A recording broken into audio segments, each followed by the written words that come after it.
so awful. It was so awful. I will never go back there, so all of my tube changes are going to go back to my big health system now because they can't follow instructions. Simple construction and instructions.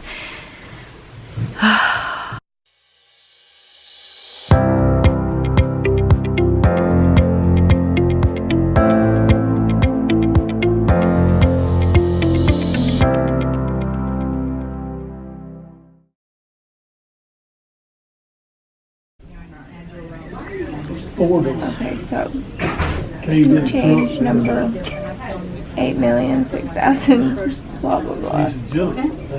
So my J was changed today. First time I haven't done it without like full anesthesia because they normally don't go good. But this was the first one on my direct J. So they gave me Zofran for my port. Let me see, Zofran.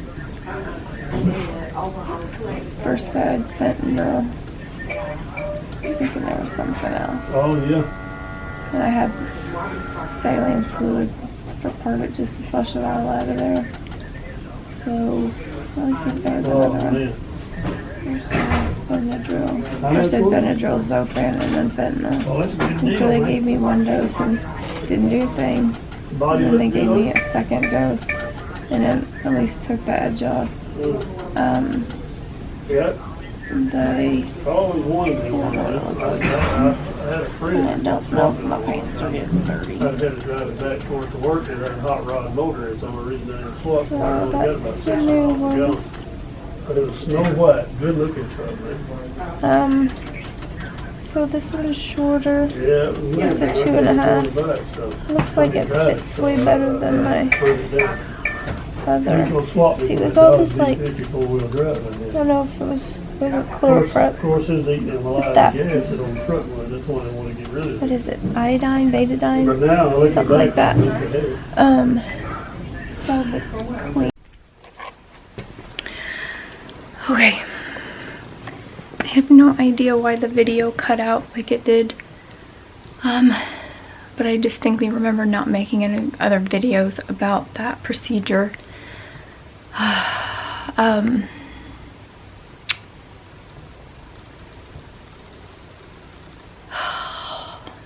That was the first experience that I had with interventional radiology for that health system.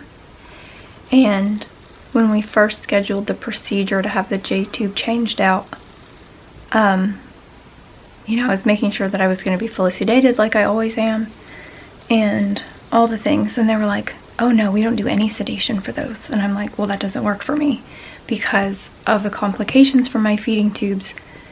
The excruciating pain that I'm in a day-to-day basis just by barely brushing the top of the tube is obviously going to be horrendous if they're yanking out the whole thing and shoving a whole new one back in there. And so my surgeon talked to them, put instructions in there of what I needed, and we sort of kind of decided that we weren't going to do it under full sedation because the department just had no idea what to do. It was literally like podunk interventional radiology. So anyway, so I get in there, and then the nurse that I had like in pre-op ended up being my nurse through like the whole procedure, which was actually cool because I've never had that before. And so she knew all the things. She knew that they could not touch me until I had certain medication. It was all my normal stuff. And so we get back to the room, and I'd had something to like calm me down. And then once we got back there, there was like, it was my nurse, I know it was interventional radiology people, that there was like 2 or 3 of them, like everybody knew what was going on. And my nurse walked away to go get scrubbed in for the procedure. And anything to do with feeding tubes, you have to be clean and not sterile. Huge distinction with certain procedures. And so I am there freaked out because no amount of meds is going to calm me down unless it's enough to take down a horse. Like I process any kind of medication incredibly fast. And so they gave me some. I was still very fully aware.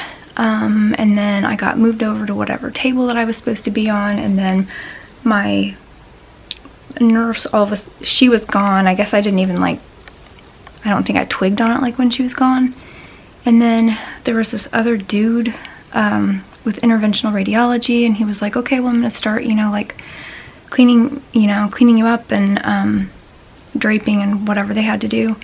And I'm like, okay, well, you have to wait, until I have certain medication. And he was like, oh, yeah. And then starts proceeding to roughly clean my abdomen. And if you touch any part of my abdomen and it moves my tubes, I'm gonna cut off that table. And so I'm freaking out, and I'm oh my godding, and I'm to the point that I can't talk because it's so awful. And then he's trying to figure out what the problem is while still scrubbing down my abdomen like he was trying to take silver off of a piece of silverware. And then my nurse comes running back in, and she was like, you can't touch her yet, she doesn't have her medication in yet. And oh my god, at that point I had so much adrenaline going in my system that there was no amount of medication other than full sedation that was going to take me out. And so they gave me everything that they thought I needed, and then they just started yanking that tube out and shoving it back in. It was absolutely horrible. I will never go back to interventional radiology at that hospital. I will never trust them with my body. This was an incredibly small procedure compared to some of the stuff I have, and they literally could have given a shit. I was a number on a piece of paper, and that is all that mattered. They just wanted to get me in and out so they could get on to the next case. It was so awful. It was so awful. I will never go back there, so all of my tube changes are going to go back to my big health system now because they can't follow instructions. Simple instructions. I've had so many bad medical experiences in the past 6 months. I literally don't know what to do with myself. So that is the end of the story. They did get the tube changed out. Can't be that hard because it's a straight in and a straight out. Oh my god, it was so awful. It literally felt like I was awake from the entire procedure of them putting my tube in. It was horrible. So anyways, it was horrible. That's it. That's the end of the story. It was just horrible. And more pain after that, but other stories. I'll get back.